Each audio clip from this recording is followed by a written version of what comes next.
C'est toujours une histoire d'amour au Stade Français lorsque Pascal Papé reçoit bien son vieil ami Lionel Nallet, avec qui il a joué de longues saisons à Bourgoin, puis ensuite à Castres et sous les couleurs du 15 de France. Mais c'est surtout une confrontation, Pierre, entre deux équipes, le Stade Français qui sont un peu les attractions de ce début de saison. Le Stade Français vainqueur à Castres lors de la première journée et qui enflamme ce match face au promu lyonnais. Ça c'est très vite, au bout de 10 minutes, cet essai de Yoanné. Oui, on attendait les deux équipes, la confirmation des deux équipes, et le début du match sera parisien avec ce bel enchaînement et cette percée de Danti qui amènera l'essai de Yoanné à la 22e minute. On pensait que le cavalier seul du Stade Français était en place. Oui, il y avait déjà eu une première pénalité de Plisson, 10-0 à ce moment-là, puis Plisson encore qui trouve à l'intérieur Yoanné et qui sert Saint-Zel pour le deuxième essai. Ça c'est au bout de 22 minutes, 17-0 donc pour les Parisiens. On parlait à ce moment-là de bonus offensif pour le Stade Français, on promettait l'enfer aux Lyonnais, qui ont su revenir dans la partie, autant dû aux imprécisions tactiques et techniques du Stade Français qu'à leur pugnacité. Et on le voit sur cet enchaînement qui amènera l'essai de January. Oui, à la 26e minute, oui. Voilà, enchaînement. Quand Lyon a la main sur le ballon, Lyon se réveille donc dans cette deuxième partie de première mi-temps. On va en rester à 20-8 à la mi-temps. Cela fait sourire Sébastien Chabal aux côtés de son président Yvan Roubert et puis Thomas Savard. Il y a également les jeunes filles de l'équipe de France féminine qui sont là pour assister à ce match. Quelques fautes quand même en début de deuxième période.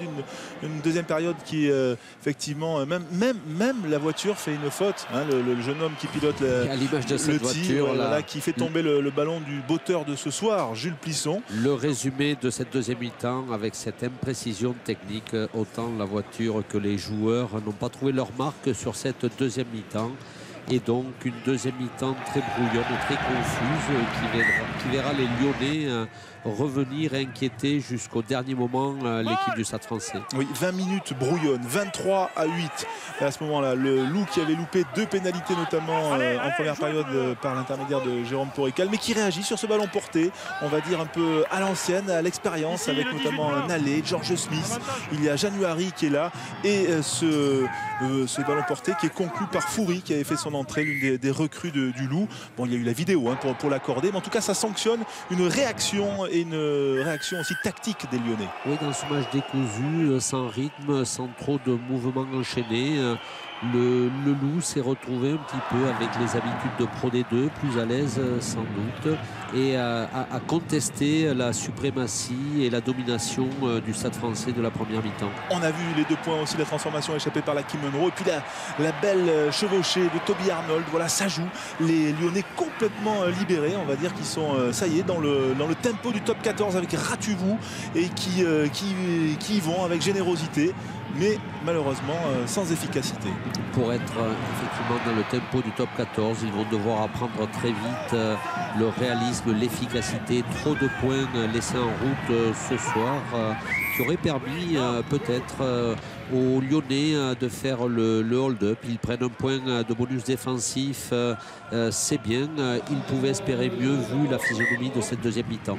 Gabriag qui sauve les Parisiens, mêlés à 5, succession de mêlés à 5 mètres avec notamment January, Matadigo qui part Aura dans son style caractéristique, Parissé qui le ceinture, et on va le voir en ralenti.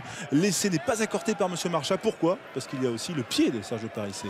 On savait qu'il avait des mains. On voit sur cette action qu'il a aussi un pied efficace. En tous les cas, il empêche Matadigo de marquer l'essai qui aurait fait mal au Stade Français à ce moment-là. Voilà, on récupère l'introduction côté parisien, mais la poussée lyonnaise, alors que Lyon avait été bousculé en mêlée, bien cette fois-ci c'est Lyon qui bouscule Paris, vraiment Paris acculé sur sa ligne. Oui, une autre phase, la mêlée, François dont vous parlez, c'est un des points noirs de cette équipe lyonnaise. Ils avaient déjà eu beaucoup de mal lors de leur première journée, ils ont confirmé ce soir sans doute une base de ce jeu importante à retravailler pour pouvoir être compétitif pour le match suivant. 69e minute, Basson a écopé d'un carton jaune. Le Loup à 14, mais le Loup qui continue par un ballon porté, qui pilonne encore et qui a inscrit un deuxième essai cette deuxième période.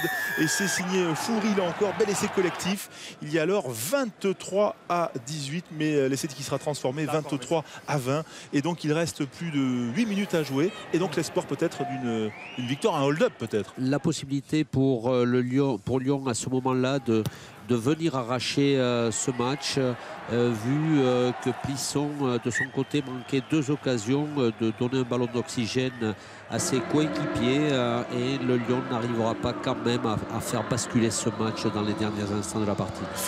Finalement l'histoire de Copain se termine bien entre Pascal Papé et Lionel Nallet. Voilà, on discute. Victoire pour le Stade Français, la deuxième et le premier point de bonus défensif pour les Lyonnais dans ce top 14. Voilà, finalement tout le monde est content, tout le monde est satisfait. On va écouter Gonzalo Quesada, le manager parisien, à l'issue de cette victoire du Stade Français.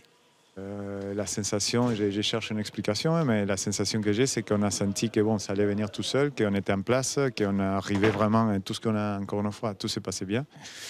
Et petit à petit, on s'est sorti du match. Bon, on va chercher, on a gagné, on a les 4 points. C'est bien de travailler comme ça pour la suite, mais bon, il faut se poser les questions.